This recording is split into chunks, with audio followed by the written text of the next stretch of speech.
Alright, so today on the channel we're doing a review of the third installment of the television series Homestead. We're going to see what sort of prepper lessons we can derive from this film. Let's get to it.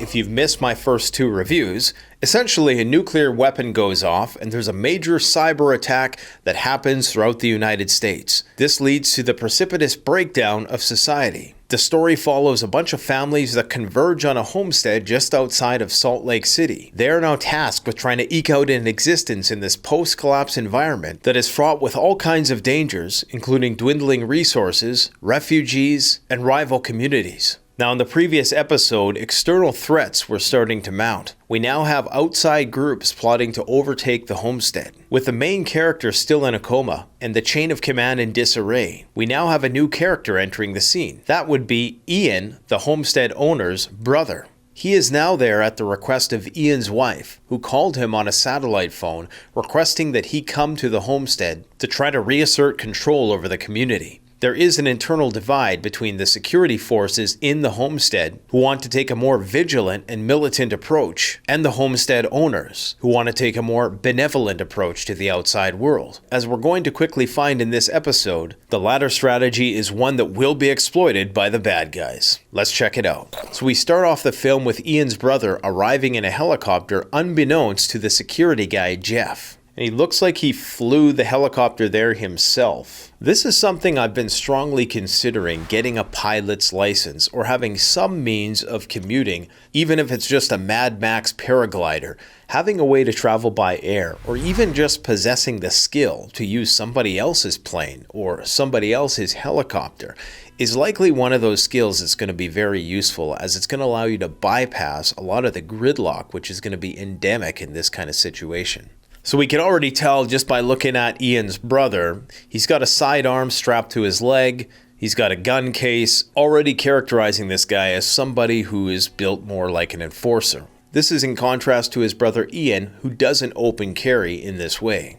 This shows that this guy clearly is more militant than his brother. And of course, what would it be without the obligatory unchartered supply pitch? If you didn't know, this is a preparedness company that makes prefabricated bug-out bags. I can't say I'm a fan of this company just because a lot of the items they use are very generic. And for the price you pay for these pre-made kits that likely the people who buy them are never going to use, you can get stuff that will last a lot longer. So we're really starting to see more aerial shots now juxtaposing the homestead, which is this giant mansion, and the tents down in the lower regions, which I think is going to set the stage for a haves versus have-nots scenario down the road. In fact, I have a feeling that some internal turmoil is about to take root in this episode. It looks like they're using old school canvas style tents. When it comes to erecting a semi-permanent shelter, nothing is going to beat a canvas tent. We've reviewed many of these on the channel before.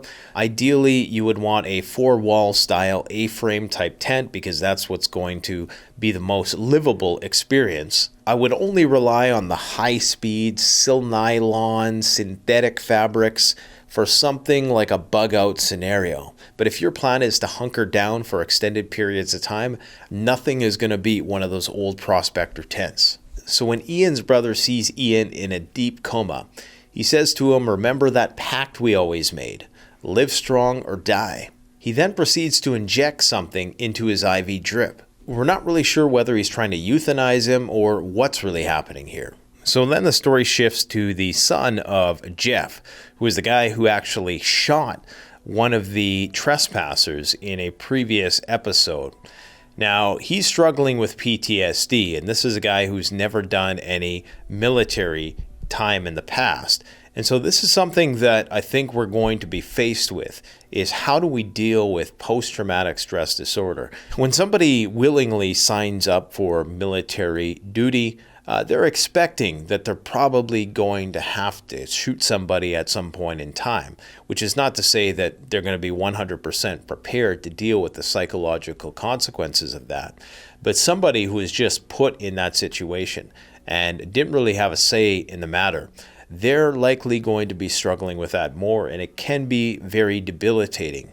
Having some plan of action for how you're going to help people keep it together if they have to do the unthinkable is going to be very essential in these circumstances. So Abe is unknowingly commiserating with a trader about his girlfriend and all the problems that he's currently going through with his PTSD. Unbeknownst to him, this guy has been leaking secrets to another group who is actually being led by the bureaucrat who tried to come and expropriate their stuff by force previously but failed. He opens up with a rather righteous and recalcitrant rant about how the Homestead owners are wealthy and selfish because they keep all of their preps to themselves, even though they were the ones that made the sacrifice when times were good to store all this stuff away, while all of these people who failed to prepare and are now in need didn't make those sacrifices that the Homestead family did. Now, interestingly, the Homesteaders are actually being fairly generous. They're not blocking out the community altogether.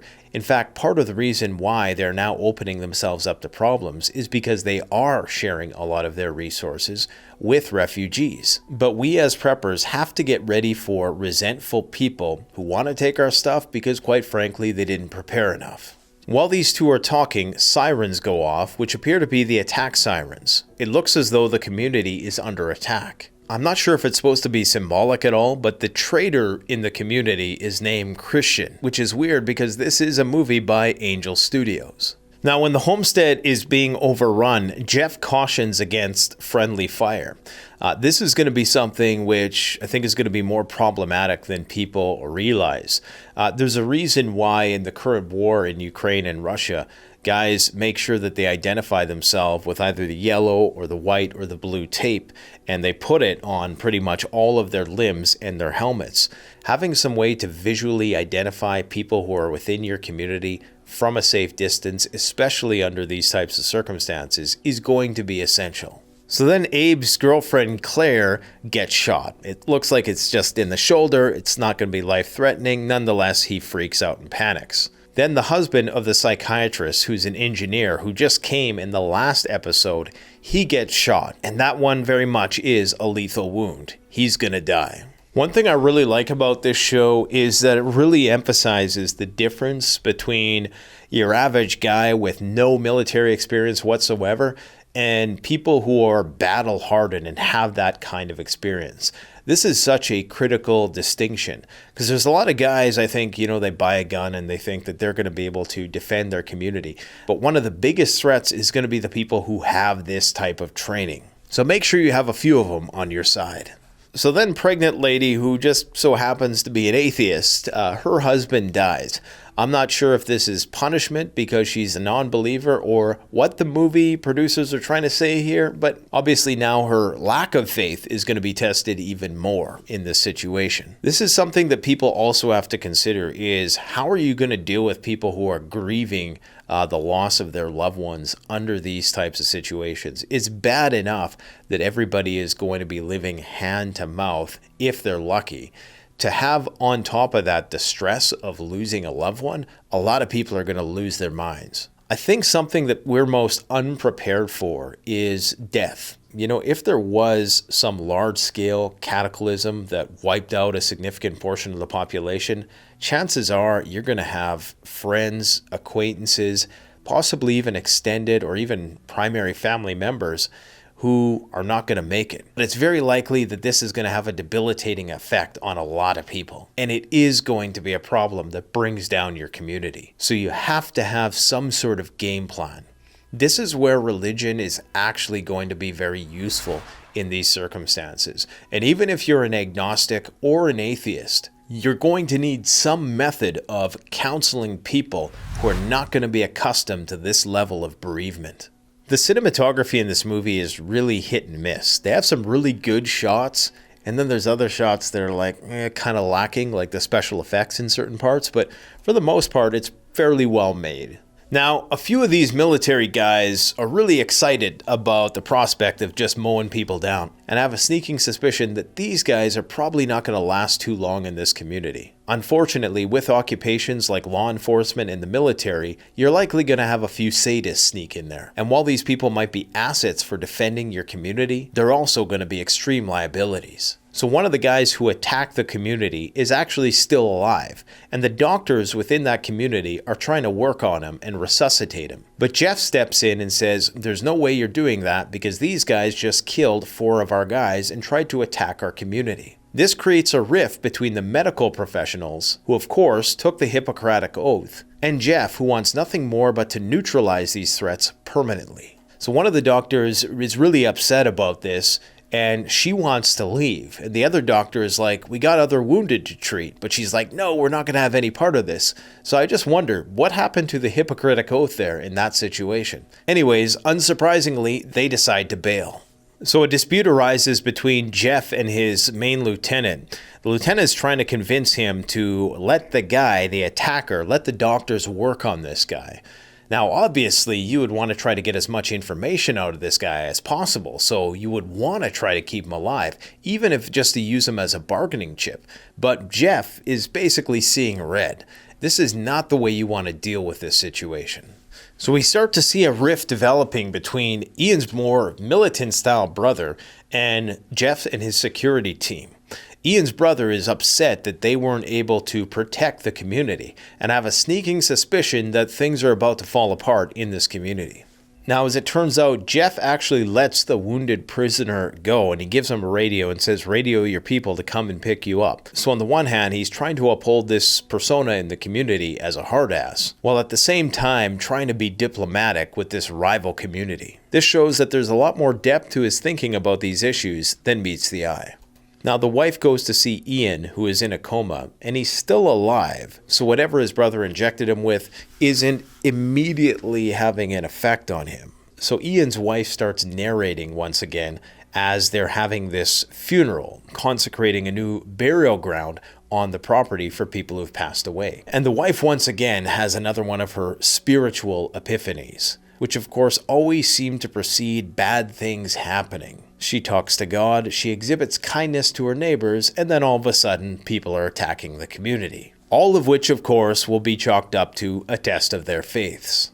So Jeff and Ian's brother finally meet, and Jeff says, I hear you're the new sheriff in town.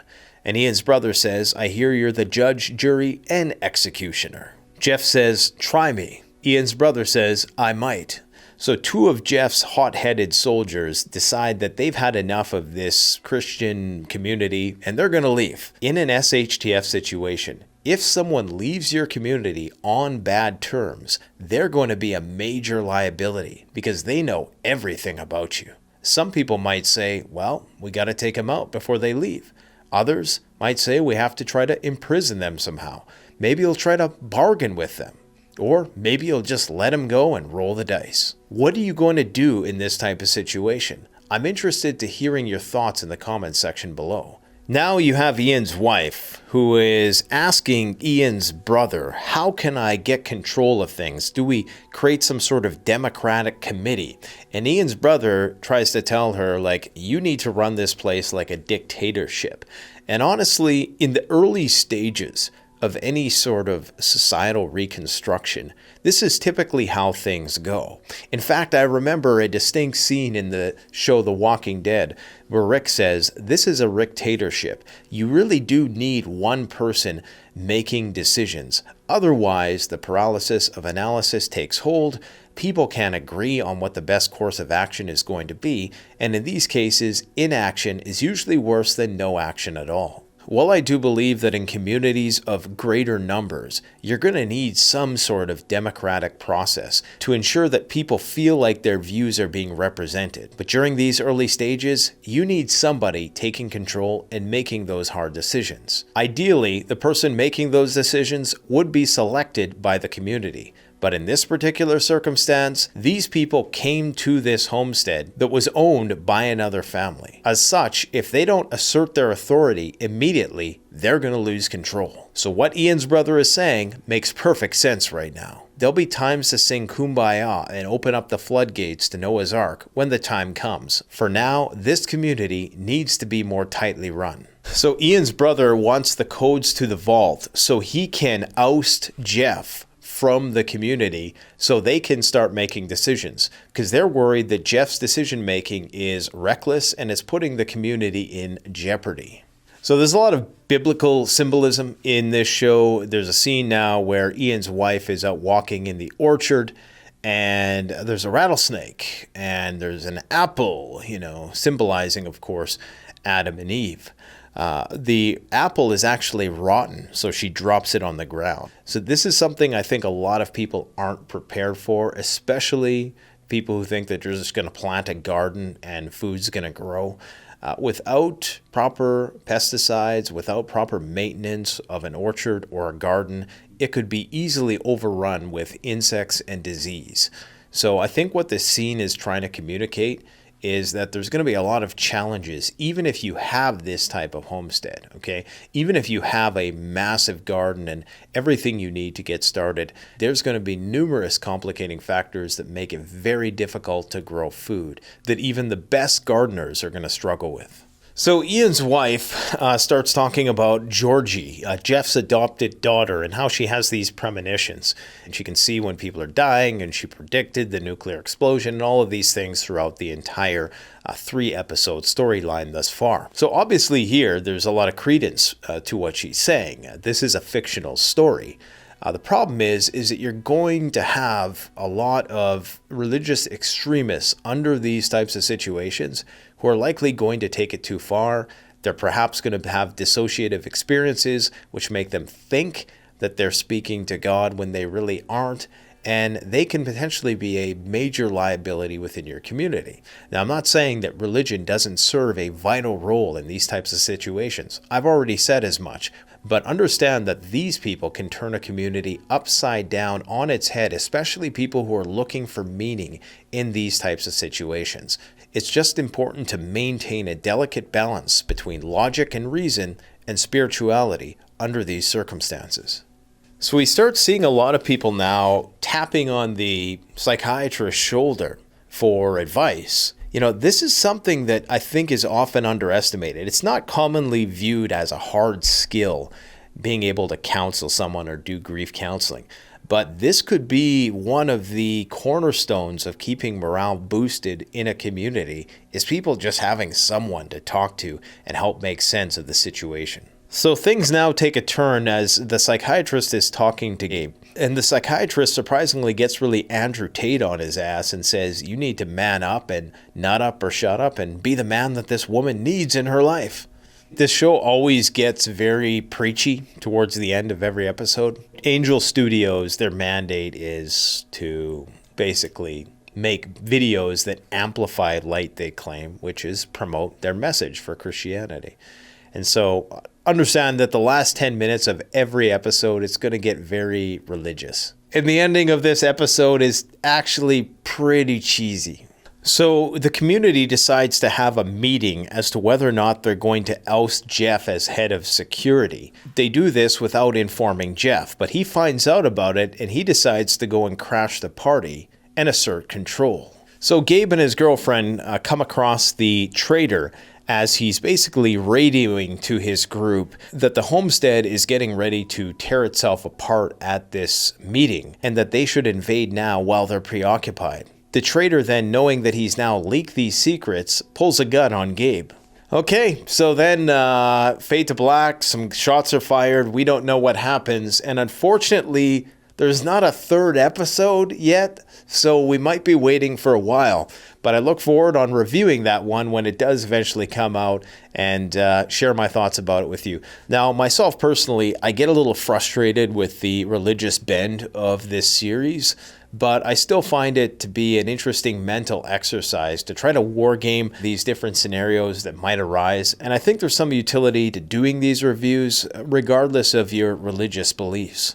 Let me know in the comment section below if you have any thoughts on the dilemmas that were presented in today's video and what you would do in those situations. Thanks for watching. Don't forget to like, comment, subscribe. Canadian Prepper out.